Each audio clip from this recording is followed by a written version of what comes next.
Bien, vamos a las entrevistas. Decíamos en la presentación del programa que hay un proyecto de ley que se ha hecho público en las últimas horas y que busca permitir que los congresistas de la República cuenten con una prerrogativa adicional. Es decir, que ellos sean los únicos funcionarios que puedan hacer campaña electoral o campaña proselitista durante justamente el proceso eleccionario del próximo año. Este es un proyecto que tiene el respaldo de 10 bancadas políticas. Así que vamos a hablar justamente con Enzo Helguera, que es analista político y CEO de Imasolu, para que nos dé su opinión. ¿Cómo está? Muy buenas noches. Buenas noches, qué gusto saludarte. En realidad el tema es polémico. Es polémico porque el Parlamento por lo general busca armar las reglas del juego a conveniencia de ellos o aquello que se les critica, con la finalidad de poder, cercanos a las elecciones, poder hacer uso de esto que tanto se ha criticado, que son los viajes de representación en donde han estado yendo actividades, digamos, también políticas. Lo cierto es que sí había una polémica en el sentido de que en estos viajes de representación, que son pagados con dinero del Parlamento, debería realizarse solo la función parlamentaria, pero allí también se armó el otro problema, que a veces también hay reuniones políticas en el lugar donde se va, ¿no?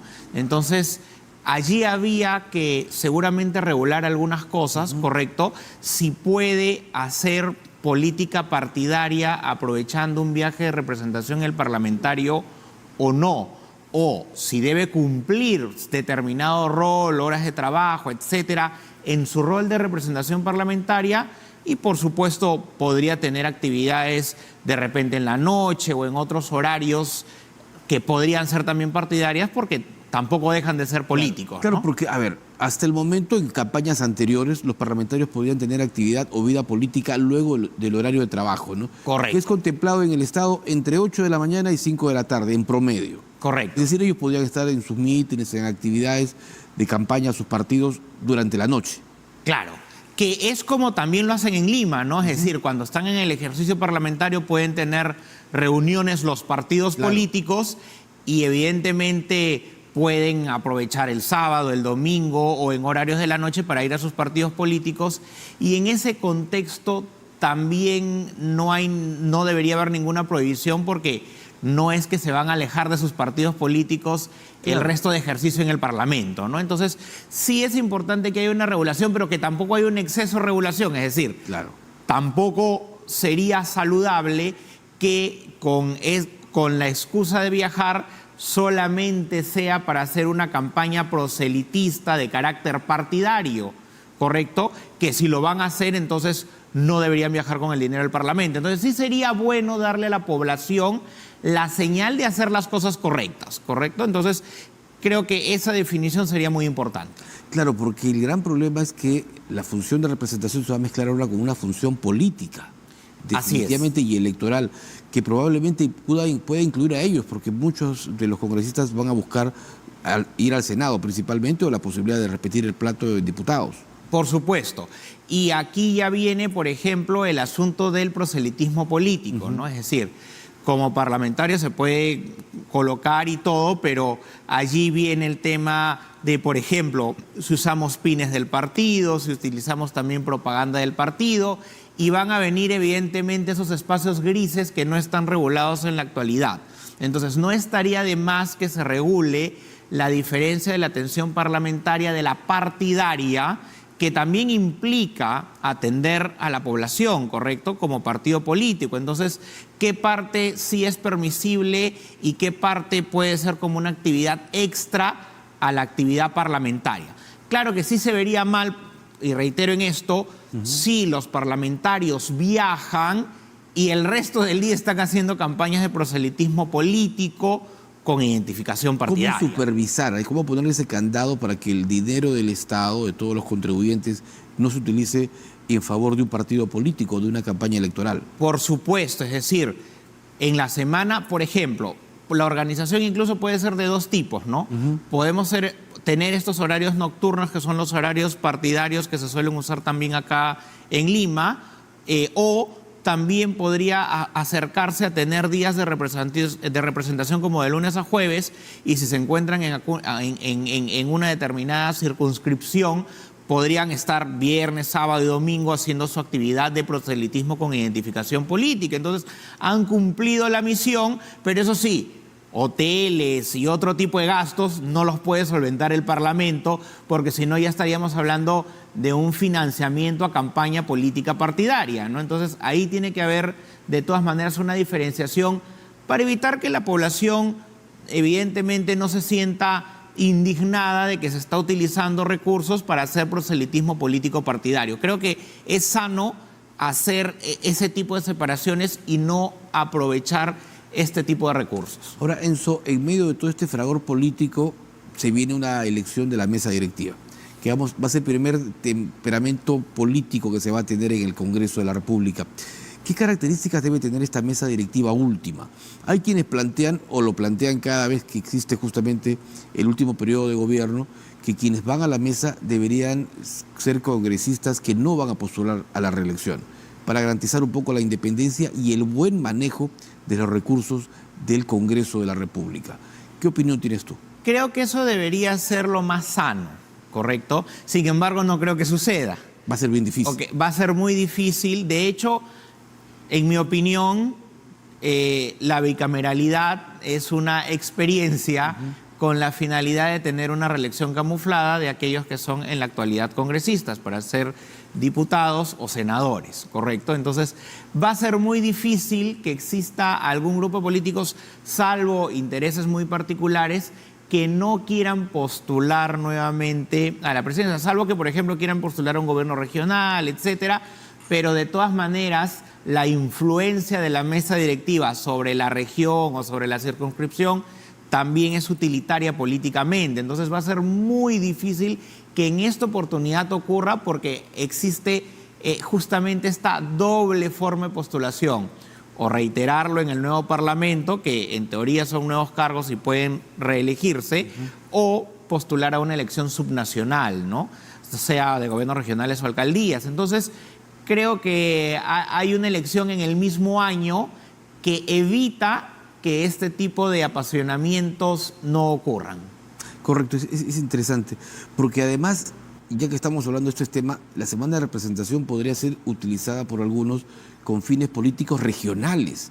Por eso es que estamos viendo varios cambios en la legislación que tiene que ver con regiones y que tiene que ver con fondos municipales. Hablemos Foncomún.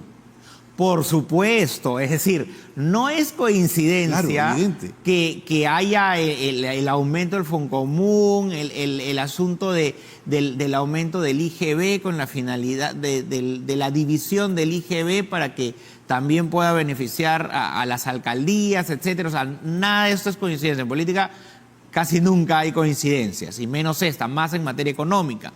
Entonces, sí hay que tener mucho cuidado y hay que ser muy meticulosos, porque, cuidado, este tipo de excesos también puede perjudicar las campañas políticas y la aceptación de lo que termine haciendo el Parlamento como fin utilitario político. Ahora, si perfilamos ya más adelante, vamos a ver un Congreso bicameral con 130 diputados y 60 senadores, pero todavía con un reglamento que está a la espera de su aprobación, en donde tiene que darse precisiones de cómo va a ser su funcionamiento. ¿Cuál crees tú que debería ser, los tres planteamientos principales para senadores y diputados? Aunque claro, hay quienes dicen que los senadores van a ser una suerte ya de generales sobre un batallón que va a definir leyes, pero la decisión final va a estar en la Cámara Alta. Por supuesto. Como en Europa va a haber una especie de Cámara Baja y Cámara Alta, pero aquí básicamente se le ve al cuerpo de senadores, o por lo menos en la opinión teórica, es el grupo pensante que razona maduramente y que define las cosas. Sin embargo, lo más importante no van a ser los conceptos, sino a quienes elijamos para senadores. Claro. Porque, ¿qué pasa si elegimos a aquellos parlamentarios que han hecho erróneamente muchas cosas, que han aprobado normas antitécnicas, que luego el Tribunal Constitucional incluso les ha tenido que enmendar la plana y traerse abajo las leyes? Todo eso es una pérdida de tiempo, es dinero de los peruanos que cuesta, porque hay una serie de profesionales dedicados a proyectar este tipo de leyes y a veces el Ejecutivo las observa y ellos insisten. Entonces, si esta práctica o si elegimos a parlamentarios con este tipo de prácticas, entonces el Senado no es que va a ser un Senado más maduro, ¿no? Lo idóneo es elegir a personas de todos los partidos políticos, de todas las representaciones ideológicas, pero que tengan esa madurez para hacer el sustento de buenas leyes. Creo que allí debería estar el perfil más importante, ¿no? Porque eso es lo que va a ser también un equilibrio dentro del propio Parlamento y no el exceso que muchas veces vemos en la actualidad. Ahora, para aprobar una norma de trascendencia en el actual Congreso se necesita al menos 66 votos. Correcto. El próximo Congreso bicameral va a tener como, digamos, como decisión final al Senado. Los senadores van a tener la decisión final. Así es. Pero se van a necesitar solo 31 votos. Por supuesto. En este caso, también va a ser una forma más práctica. Por eso, cuidado con quienes lo elegimos. Claro. Porque si al final elegimos, digamos, a los mismos parlamentarios cuestionados ahora para el Senado, entonces este asunto va a ser más bien un asunto mucho más práctico de la aprobación de leyes. Y eso también debería estar correctamente regulado porque con este cambio se podrían hacer numerosos cambios constitucionales sin mayor problema. Entonces sí es importante que, por ejemplo, las normas constitucionales sigan respetando esta mayoría y esta doble instancia y elegir con sabiduría el Senado, porque el Senado al final va a tener la última decisión y quizás de una manera mucho más práctica de la que ahora necesitamos. Tú que eres además analista político pero electoral, la experiencia que vas marcando, Enzo, en este proceso electoral. Han salido encuestas, se alistan algunas nuevas, pero a ver, quienes medianamente han podido definir las últimas encuestas o leer las últimas encuestas, mostramos a un candidato que no puede ser candidato en el primer lugar, pero que está presente en las redes sociales. O sea, esta elección va a ser elección básicamente digital, más que mítines, más que campañas, más que visitas. Bueno, en realidad la influencia digital va a ser importante y es lo mismo que antes solamente se utilizaba con los medios tradicionales, el periódico, la televisión, etcétera. Ahora entran también las redes digitales. Entonces, esto permite que muchos candidatos puedan, ese tipo de proselitismo político que hacen, digamos, en la calle, tenga una proyección mayor porque todo el mundo se entera. Evidentemente en la televisión no todo el mundo dispone de todo el tiempo para salir en televisión, pero vía redes sociales, vía streaming, vía en vivos que hacen, puede verlo todo el mundo, puede verlo todo el país con acceso a tecnología, por supuesto, ¿no?